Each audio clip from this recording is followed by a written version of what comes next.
Assalamualaikum warahmatullahi wabarakatuh. Selamat datang kembali di channel Kisah Warganet. Untuk cerita kali ini, masih kelanjutan dari cerita Kafani Aku. Tak usah lama-lama, kita ke ceritanya. Suasana malam ini semakin membuat aura mistis terasa mengental. Seolah-olah setan-setan berarakan keluar dari sarangnya. Mereka seperti mendapat panggilan dari siluman asu bau. Aku berjalan pulang, ingin bertemu dengan nenek, juga Farida. Namun ternyata, tepat di sebelah kiriku, aku sudah ditatap langsung oleh sosok yang berwajah mengerikan. Kuntilanak dengan bau bunga melati itu terus membarengi langkahku, sembari wajahnya terus menatap ke arahku. Aku memutuskan untuk mengabaikannya. Hal itu merupakan keputusan terbaik yang aku lakukan. Aku mempercepat langkahku. Namun, semakin aku mempercepat langkahku, wujud menakutkan itu terus bergerak mengikuti. Persis sejajar denganku, dan mukanya terus menatapku. Tatapan matanya tajam, hitam pekat, tanpa berkedip.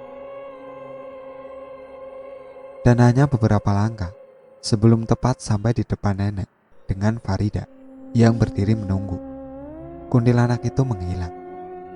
"Cepetan mas," Farida setengah berteriak, menyuruhku. "Iya, kenapa sih?" jawabku dengan mempercepat langkah. "Di belakangmu ada anjing besar banget tadi," dia memberitahuku. Namun aku malah tidak merasa melihat anjing siluman itu. Untuk memastikannya, aku berhenti dan berbalik. Namun sama sekali tanpa terlihat apa-apa lagi. Hanya wujud wanita seram tadi yang kini sudah menghilang entah kemana. "Cepat buruan pada masuk rumah," suruh nenekku. "Iya nek," jawab kami berdua, yang langsung mengikuti beliau. Tanpa berhenti, lolongan itu terus terdengar. Lalu dari kejauhan, terlihat dua orang tengah berjalan dengan sangat buru-buru. Ternyata mereka adalah Mas Pur dan Kang Armani pulang ke rumah. Mereka hanya sebentar saja di rumah, mengambil sesuatu dari dalam kamarnya, lalu kembali berpamitan, meninggalkan rumah lagi. Nenek hanya berpesan pada mereka berdua untuk berhati-hati. Seakan nenek sudah paham apa yang akan mereka lakukan dan kemana mereka pergi. Aku tak ketinggalan meminta izin kepada nenek untuk ikut pergi bersama mereka. Aku ingin tahu kelanjutan peristiwa ini. Dengan restu nenek, akhirnya aku mengikuti mereka menuju rumah Pak Kiai. Ternyata di sana sudah ada beberapa warga yang berkumpul. Mereka membicarakan sesuatu, yaitu tentang lolongan asu baung itu. Salahkan anjing siluman yang tiada henti, seperti sedang membangunkan lelembut di sini. "Kalau semua sudah siap, ayo berangkat," ajak Pak Kiai. Langkah beliau kami ikuti. Kami berjumlah kurang lebih 13 orang, berjalan mengiringi Pak Kiai dan Pak Lurah. Semua berjalan dengan mengumandangkan takbir, juga sholawat. Suasana menjadi riuh terdengar. Warga yang mendengar rombongan ini banyak yang mengintip dari dalam rumah tanpa ikut serta dengan kami. Mungkin mereka masih berselimut ketakutan atau memilih aman dengan menjaga anak istri di rumah. Setelah sampai di rumah Pak Panjalu, terlihat Pak Kiai membaca doa, lalu berbalik menghadap ke arah kami, menyuruh kami semua agar memanjatkan doa terlebih dahulu. Ketika pagar itu dibuka, sosok bayangan hitam raksasa itu terlihat berdiri di belakang rumahnya. Sangat besar dan tinggi, namun hanya seperti ilusi terlihat. "Jika ada yang bisa melihat, jangan takut, harus berani," kembali pemuka agama itu memberitahu. Setelah mendengar kesanggupan kami semua, mulailah kami melangkah masuk ke halaman rumah itu. Angin kencang tiba-tiba meniup. Sosok hitam setinggi pohon kelapa itu lalu menggeram dengan suara yang keras. Menghardik kami semua, memperlihatkan tatapan matanya yang merah menyala, tanda tidak menyukai kehadiran kami. Sosok itu menggoyangkan beberapa pohon dengan tangan besarnya untuk menakuti kami. Namun, ia hanya mampu sebatas itu, tanpa bisa melakukan hal lain lebih dari itu. Sautan gonggongan anjing terdengar dari dalam rumah. Menggeram, juga ada yang melolong sangat lama terdengar. Mendengar itu bulu kuduku seketika berdiri, terasa merinding. Energi itu terbentur sangat kuat, bercampur hembusan kencang angin di area ini. "Dobrak pintunya," suruh Pak Lurah. Beberapa orang maju mengikuti perintah kepala desa itu, lalu mendobrak pintu itu. Saat pintu terbuka lebar, bau dari dalam rumah ini sangat menyengat. Ada bau wangi kemenyan, dupa, juga minyak mistik. Rumah terlihat sangat angker tanpa penerangan lampu.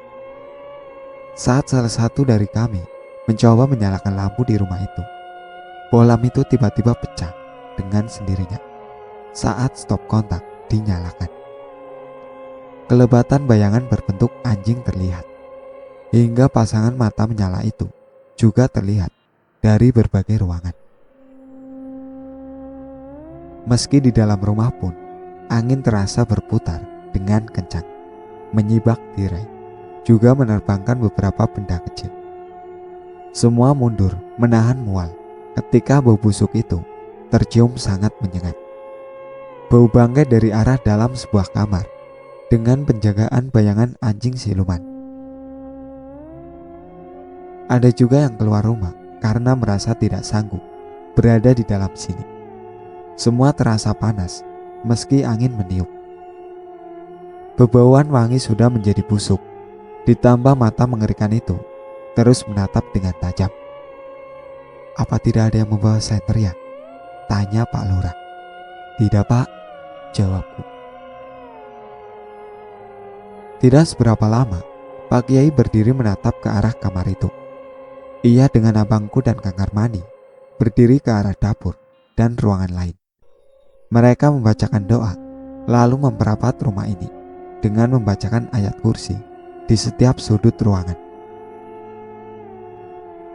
Secara perlahan, semula tadi di tengah kegelapannya hanya mata itu terlihat. Kini gigi tajam berwarna putih bertaring itu juga terlihat dengan geraman yang menggetarkan. Beberapa kali gemerincing suara rantai terdengar dari dalam kamar itu. Lalu cahaya bersinar dari dalam sana, memperlihatkan sosok Pak Panjalu yang tengah berdiri. Dengan kondisi seperti saat dia mati, kepala terpecah, tulang yang patah mematah, pelan bergerak mendekat, meski belum terlihat fisiknya secara jelas. "Astagfirullah," teriak beberapa orang yang berhambur keluar ketakutan. Di mana anjing siluman itu sekitar 7 ekor berada di samping, juga belakang sang dukun menjaganya, siap menerkam kami yang masih berada di dalam rumah ini. Kentongan witir dibunyikan, memanggil agar semua warga yang masih terjaga untuk datang kemari. Tetapi tak satu pun ada yang terlihat menyusul. Meski terus kentongan itu dibunyikan, hasilnya nihil. Mereka masih diliputi dengan rasa ketakutan itu. Hal ini menjadikan suasana desa seperti desa mati. Beberapa gertakan terdengar dari Pak Kiai. Lalu beliau menggaris lantai itu dengan tongkat rotan di tangannya. Benteng gaib itu muncul dengan bayangan emas, membuat segerombolan anjing siluman, juga jasad hidup itu, tidak bisa melangkah lebih maju. Tasbih yang ada di tangan dua pemuda di sampingnya lambat laun memancarkan cahaya. Jika kini terlihat dari kebatinan, alam ini terlihat sangat jelas. Kami seperti tidak lagi berdiri di dalam rumah, tetapi berada di dalam sebuah gua besar yang lebih terlihat bagai sarang asu baung ini. Perlahan terlihat gemertakan tulang belulang yang patah itu, lalu seperti menyambung dengan sendirinya. Pecahan kepalanya perlahan mengantuk, dan luka yang terbuka menganga itu menutup, mewujudkan kembali sang dukun seperti saat semasa masih hidup. Lolongan itu terdengar keluar dari mulut Pak Jalu, hingga 7 siluman penjaganya memperlihatkan taringnya yang semakin mengerikan. Bau amis menjijikan itu semakin tercium busuk bercampur dengan bau bangkai yang semakin menyengat. Bayangan hitam berkelebat mendekat, lalu masuk dalam raga sang dukun itu, membuat teriakan keras, lalu tajam memandang ke arah Pak Kiai, juga Abang dan Kang Karmani. "Manusia, apa masih kurang menyakitiku?" Sosok itu mengucapkan pertanyaan dengan nada yang terdengar serak dan berat. "Kehadiranku tidak menyakiti, tetapi untuk menyempurnakan kematianmu," jawab Pak Kiai. Namun, sosok itu tertawa kuat, seakan-akan seperti mengejek ucapan yang terdengar olehnya, membalas kami dengan kesombongan yang dia perlihatkan di depan kami semua. Terdengar tantangan dan juga pengusiran kami dari tempat ini. Kata ancaman serta umpatan amarahnya terus terdengar. Jika kini dirinya ingin menuntut balas kepada semua orang yang pernah membunuh juga menyiksanya. Kain berwarna hijau itu sekali sebatkan oleh Pak Kiai itu. Pusaran angin langsung menghilang. Anjing-anjing siluman itu menggeram mundur, seakan takut menyaksikan ketiga orang yang berdiri ini. Semua itu berubah menjadi asap putih, lalu masuk ke dalam raga sang dukun, hingga perubahan wujudnya terlihat. Dimulai dari kepala dan wajah itu terlihat mirip dengan anjing. Tangannya mengeluarkan cakar di jemari yang beruas panjang. Lalu mulut itu sangat moncong ke depan dengan taring dan gigi tajam berwarna putih. Raga Pak Jalu sudah setengah manusia, setengah siluman, dan matanya saat dibuka berwarna merah menyala. "Baung!" teriak Pak Kiai. "Allahu Akbar, imbu abangku." Saat ini hanya menyisakan 5 orang yang berada di sini, berhadapan dengan siluman Baung. Dinding gaib yang dibuat oleh orang tua sakti itu masih membatasi antara kami dengan sosok itu. Walaupun terlihat aman, untuk saat ini kewaspadaan harus tetap ada, karena suatu waktu bisa saja pria berkepala hewan ini masih menghimpun tenaga untuk menyerang. Lantunan ayat suci semakin jelas dilantunkan. Aku dengan Pak Lura yang berdiri di belakang juga ikut serta melafazkan ayat-ayat itu, sampai busur panah dalam genggaman Kang Armani, Aji Nur Ilahi, tasbih di tangan Mas Pur juga sudah menjadi sebuah keris dengan cahaya nur putih. Keduanya memiliki senjata dengan cahaya yang sering kusaksikan digunakan mereka saat menghadapi para lelembut. Tongkat rotan dibungkus dengan kain warna hijau itu seketika berubah menjadi pedang dengan lengkungan bulan sabit. Pedang gaib Zulfikar Rasul sudah ada di tangan kanan Pak Kiai. Mereka ini siap bertempur. Hanya aku dan Pak Lura yang tidak memiliki apapun. Kami berdua bertugas menguatkan mereka dengan terus melantunkan doa.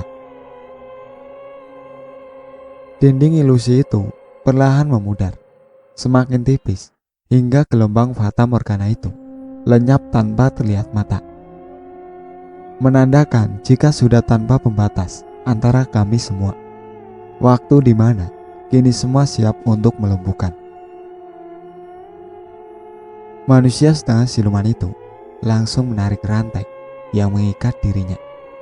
menyentakkannya sekali ke tanah dan merubahnya menjadi pedang besar dengan nyala api. Sosok itu menyeringai memberi syarat peperangan. 1 melawan 3, tentu lawan yang tidak sebanding. Arjuna jalar mengangkat busur panahnya, siap membidik ke arah depan. Begitu juga dengan Adipati Sangga Bumi dengan kuda-kudanya, siap menerkam dengan keris Nurjagat yang ia genggam. Hanya menunggu Kiai Rogos Jati dengan pedang Rasul Goibnya siap. Hanya tinggal meneriakkan perintah, maka semua akan melayangkan senjata masing-masing dengan jurus andalan mereka semua. Arjuna jalar itu sebuah ilmu kuno yang artinya Arjuna laki-laki, bersenjatakan Nur Ilahi sebagai panah. Adipati Sangga Bumi ini juga gelar keilmuan Trah Mataram kuno yang bersenjatakan keris Nur Ilahi. Mbah Kiai Rogos Jati adalah pembimbing mereka berdua, guru, yang merupakan ayah kandung Kang Armani. Kebatinan tinggi dengan bersenjatakan pedang Nabi Zulfikar. Arjuna jalar itu wujud Kang Armani, dan Adipati Sangga Bumi itu wujud dari Mas Pur. Nasab mereka bisa dijelaskan karena benang ilmu yang selalu tersambung, dimulai dari Mbah Mojogeni yang merupakan murid Kiai Panggung, Sunan Geseng. Lalu Mbah Mojo memiliki 3 murid, di mana salah satunya adalah Kiai Mangun, ayahanda Kiai Rogo, kakek dari Kang Armani. Mas Pur dan Kang Armani digembleng langsung oleh sang ayahanda, hingga benang ilmu itu tanpa terputus oleh era kami, anak, cucu, cicit, dan keturunan selanjutnya. Angkara kang tumepram ing jagat bakal sirna kanthi ilmu sedaten, ilmu ingkang hak krana kersaning pangeran kang anggadhahi penguripan. Suasana semakin mencekam, aura mistis pun semakin terasa. Temaramnya cahaya menjadi pelengkap kengerian yang hadir di malam ini. Secara perlahan, manusia berbentuk kepala anjing itu mulai melangkah maju dengan pedang dalam genggaman tangan kanannya. Sementara tangan kirinya memperlihatkan cakar kukunya yang panjang. Geraman pertanda dimulainya peperangan terdengar menggelegar. Ia menyabetkan pedangnya ke arah Pak Kiai. Namun sabetan pedang yang melemparkan api itu dengan mudah ditepis oleh Pak Kiai. Hembusan aura api bercampur angin yang sangat kencang menerpa kami. Terasa sangat panas. Adipati langsung melompat dan berusaha menikamkan keris bercahaya putih itu. Tetapi kegesitan Pak Panjalu juga tidak bisa dianggap remeh. Dengan kelihayannya, secepat kilat dia mundur beberapa depak dan kemudian tiba-tiba telah berdiri di atas sebuah batu besar.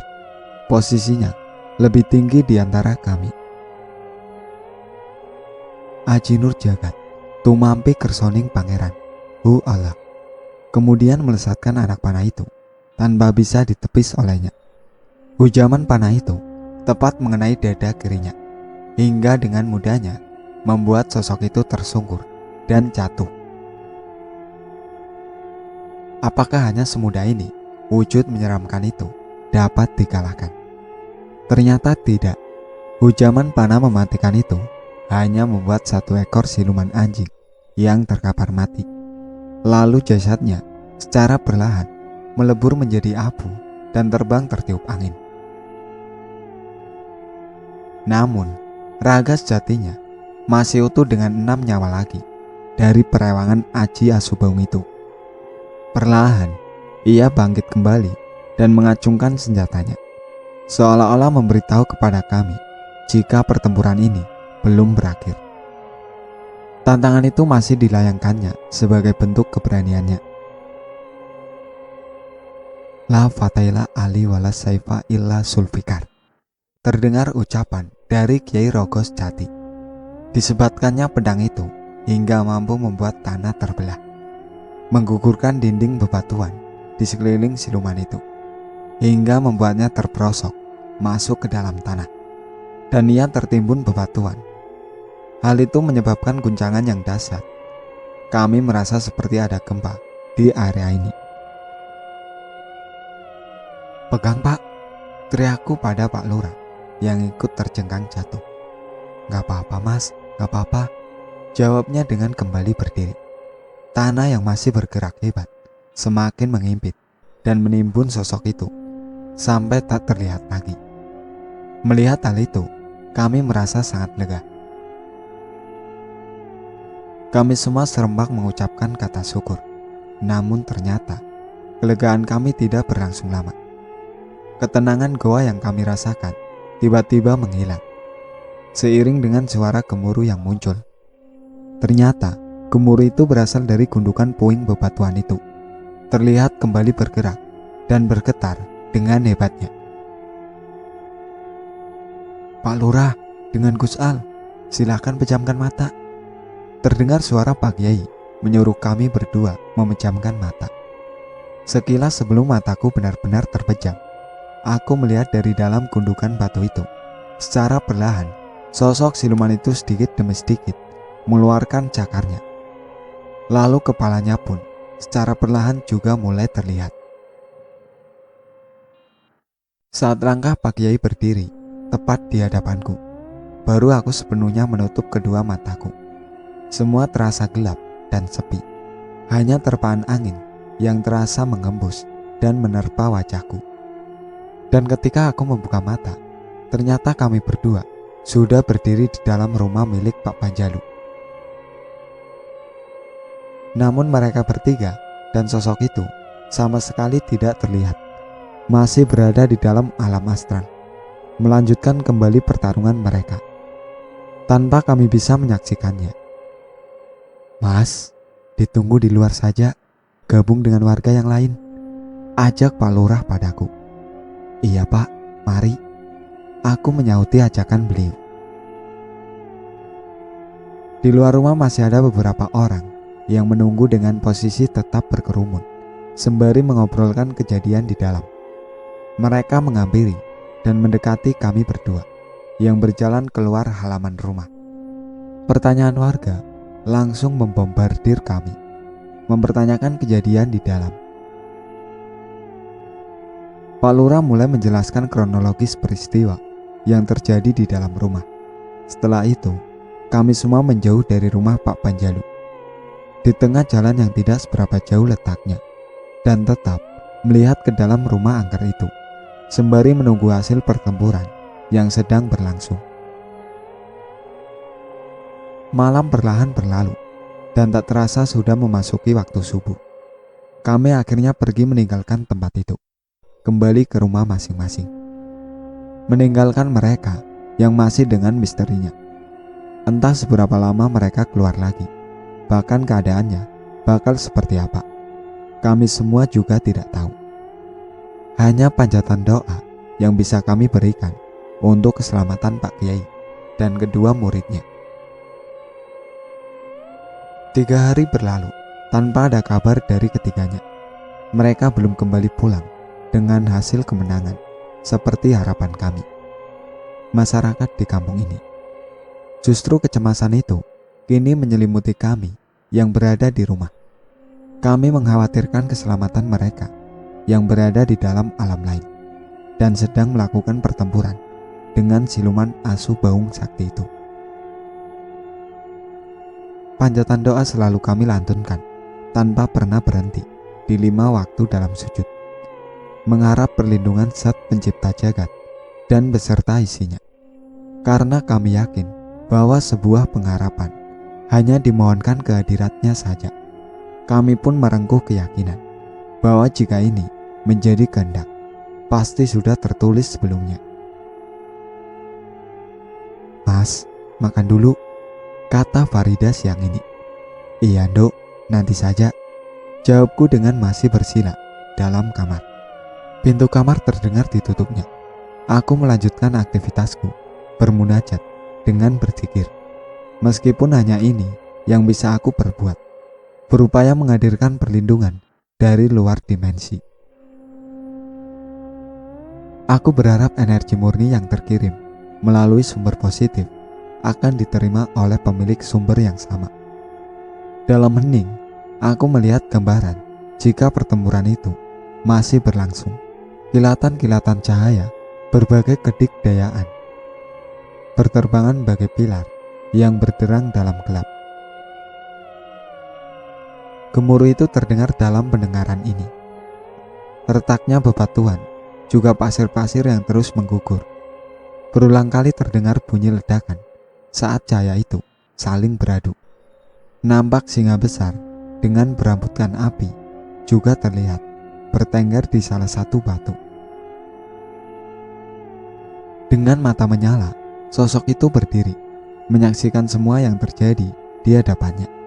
Ia merupakan sebuah kodam yang berasal dari dalam diriku. Tanpa membantu, hanya sesekali mengaum keras. Le, Le, nenek memanggil dari luar kamar. Aku membuka mata, meninggalkan pertempuran yang terjadi di dalam sana. Kemudian aku bangkit dari dudukku, melipat sajadah, dan mengalungkan kembali tasbih hitam ke leherku. Lalu aku bergegas menghampiri nenek yang sudah berdiri menunggu di depan kamar. "Kamu itu ngapain, Nak? Kok cahaya dari dalam kamar terlihat dari luar?" tanya nenekku. "Hanya bermunajat, Nek," jawabku menenangkan beliau. "Tidak usah ikut-ikutan urusan orang dewasa. Cukup mendoakan saja dari sini. Semoga semua diberikan kesehatan," imbu nenek yang lalu duduk di kursi ruang tamu. Dan di situ sudah ada Farida yang menunggu kami. Aku mengikuti langkah beliau, duduk berdampingan sambil menunggu nenek berbicara. Aku memperhatikan nenek yang tengah mengusapkan gambir ke daun sirih itu sampai digulungnya lalu mengunyah. Kemudian beliau memberikan gambaran dalam kehidupan dengan pandangan ilmu Tuhan. Mengamalkan ajaran tanpa berbekal ilmu itu hanya akan menjerumuskan gelapnya hati dan penglihatan. Jangan jadi pedoman jika bangsa jin itu yang memberikan pertolongan. Semua itu salah. Nenek memberikan nasihat perihal mengenai ilmu hitam dukun itu. Aku dan Farida fokus menyimak wejangan dari nenek dan mengambil inti dari wejangan itu. Jangan menyakiti raga karena salah saat mencari ilmu, imbuh beliau. "Nek, mau bertanya?" kata adik angkatku itu. "Iya, Nek," nenek mempersilahkan. "Apa tidak ada yang bisa memberi pertolongan dengan manusia jika salah dalam mencari suatu ilmu itu, Mbah?" tanya Farida. "Ilmu sejatinya, ilmu itu pemberian Tuhan yang Maha Kuasa, Nak. Jika salah ketika mencapai suatu tujuan, berguru, menuntut ilmu, yang bisa menolong hanya dirinya sendiri tanpa perantara siapapun juga," kata nenek memberi penjelasan. "Jadi seperti itu ya, Nek?" Farida menjawab dengan kepala manggut-manggut, pertanda dia memahami perkataan nenek. "Makanya belajar mencari ilmu itu harus memakai hati yang ikhlas, memiliki tujuan hanya untuk kesejatian dengan landasan kepada Allah Subhanahu wa Ta'ala semata," kata penutupan dari beliau sebelum kembali masuk ke dalam kamarnya. Kini hanya kami berdua dalam kebisuan masing-masing, menelaah semua kata kesepuhan itu, mendalami makna, juga menggali inti sebuah pembelajaran perihal mencari ilmu. Adab tentu wajib disertakan, dan utamanya tujuan adalah hanya mencari ilmu, keesaan Tuhan. Kemudian gadis muda di sebelahku ini bangkit dan berpamitan untuk ke dapur menyiapkan makan siangku. Patuh, hormat, taat, dan memaknai amanah sang guru adalah adab sebagai seorang murid. Ilmu dapat diturunkan jika sang pemilik ilmu ridho, juga ikhlas penuh hati membimbing. Untuk itu, sambungan benang ilmu tidak akan pernah terputus sampai 7 fase kehidupan. Sampai di sini ceritanya. Nantikan cerita kelanjutannya. Sekian dari saya. Wassalamualaikum warahmatullahi wabarakatuh. Jangan lupa like, komen, dan subscribe channel ini.